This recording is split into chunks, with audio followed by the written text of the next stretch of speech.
Tumsifu Yesu Kristu. Mama Maria Malkia wa Mitume, utuombee. Karibu kwa masomo ya misa Jumatano ya Majivu. Tumeanza msimu wa Kwaresma. Somo la kwanza, Yoeli sura ya 2 mstari wa 12 hadi 18. Somo katika kitabu cha nabii Yoeli. Bwana asema hivi: Munirudie kwa moyo wenu wote, kwa kufunga na kulia na kuomboleza. Ilalueni mioyo yenu, sio mavazi yenu. Murudieni Bwana Mungu wenu, kwa maana yeye ni mpole na mwingi wa huruma, sio mwepesi wa hasira, ni mwingi wa rehema, ni mwenye kuisikitika taabu yenu. Ni nani anayejua? Labda atarudi na kusikitika na kuwaachia baraka yake. Mtolee Bwana Mungu wenu matoleo ya sadaka ya kinywaji. Pigeni baragumu katika Sioni, mtoleeni Mungu mafungo. Tangazeni kusanyiko la ibada, kusanyeni watu wa taifa, muwaite katika mkutano mtakatifu. Muwakutanishe wazee, muwakusanye watoto wachanga, nao wanyonyao maziwa. Bwana harusi atoke chumbani kwake, na bibi harusi katika kikao chake. Kati ya mlango wa hekalu na altari walie makuhani, walio watumishi wa Bwana, waseme: E Bwana, ulihurumia taifa lako, wala usitoe urithi wako upate aibu na kuchekwa na mataifa. Kwa nini katika mataifa waseme, yuko wapi Mungu wao? Ndipo Bwana aliitendea nchi yake kwa moyo wa mapendo, akalihurumia taifa lake. Neno la Bwana. Tumshukuru Mungu. Zaburi ya kuitikizana. Zaburi sura 51 mstari wa 3 hadi 4, 5 mpaka 6, 12 na 13, kisha mstari wa 14 na mstari wa 17. Kiitikio: utuhurumie e Bwana, kwa kuwa tumetenda dhambi. Utuhurumie e Bwana, kwa kuwa tumetenda dhambi. Utuhurumie e Bwana, kwa kuwa tumetenda dhambi. Utuhurumie e Bwana, kwa kuwa tumetenda dhambi. Unihurumie e Mungu, kulingana na wema wako. Kwa kadri ya huruma yako kuu, uyafute makosa yangu. Unioshe kabisa na uovu wangu, unitakase dhambi yangu. Utuhurumie e Bwana, kwa kuwa tumetenda dhambi. Kwa maana nayatabua makosa yangu, na dhambi yangu ipo daima mbele yangu. Nimekukosea wewe peke yako, nikatenda yaliyo mabaya mbele ya macho yako.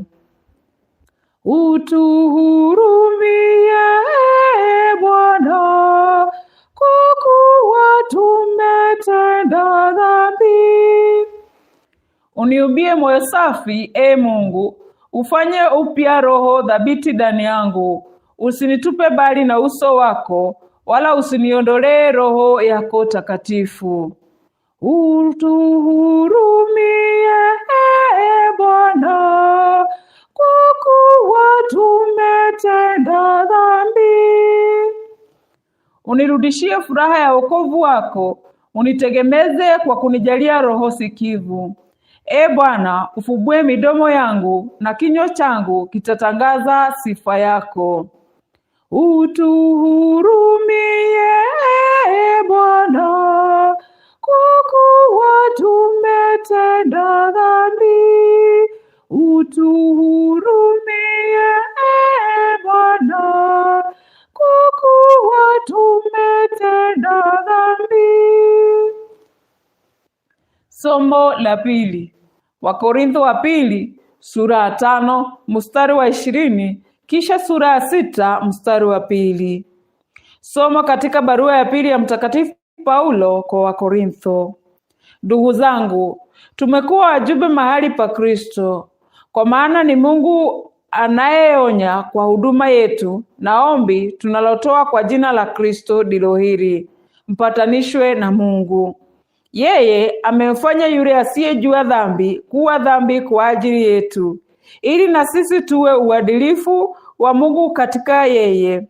Sisi tulio wafanya kazi pamoja na Mungu tunawaonya msiipokee bure neema ya Mungu, maana asema, wakati wa neema na wasikiliza, siku ya wokovu na wasaidia. Kumbe sasa ndio wakati wa neema, sasa ndio siku ya wokovu.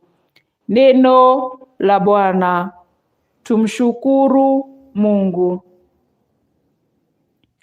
Msiifanye migumu mioyo yenu,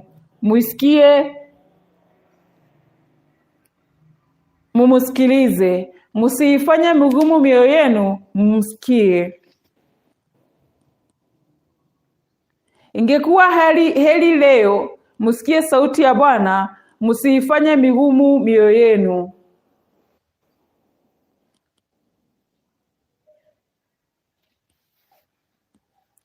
Somo la Injili takatifu ilivyoandikwa na Mathayo. Utukufu kwako Bwana. Mathayo sura ya 6 mstari wa 1 hadi 6 kisha mstari wa 16 hadi 18. Wakati ule Yesu aliwaambia wafuasi wake, angalieni, msifanye matendo yenu mema mbele ya watu, kusudi wawaone. Mkifanya hivyo, hamna thawabu kwa Baba yenu aliye mbinguni. Basi, unaposaidia wenye shida, usipige tarumbeta mbele yako, kama wanafiki wafanyavyo katika masinagogi na njiani, ili wasifiwe na watu. Amin, na waambieni, wamekwisha pata tuzo yao. Wewe unaposaidia wenye shida, hata mkono wako wa kushoto usilijue tendo la mkono wako wa kuume. Hivyo ufadhili wako uwe faragani, na Baba yako anaye faragani atakutuza. Kadhalika, mnaposali msiwe kama wanafiki. Hawa wanaposali wanapenda kusimama katika sinagogi na njia panda, ili waonekane na watu. Amin, na waambieni, wamekwisha pata tuzo yao. Bali wewe unaposali, ingia chumbani mwako, funga mlango wako, usali kwa Baba yako faragani, na Baba yako aonaye faragani atakutuza. Mnapofunga, msikuje nyuso kama wanafiki, maana hujiumbua nyuso ili waonekane kwa watu wanafunga. Amin, na waambieni, wamekwisha pata tuzo yao. Bali wewe unapofunga, ujipake mafuta kichwani, unawe uso, ili usionekane kwa watu unafunga, ila kwa Baba yako aliye faragani, na Baba yako aonaye faragani atakutuza. Injili ya Bwana. Sifa kwako Kristo.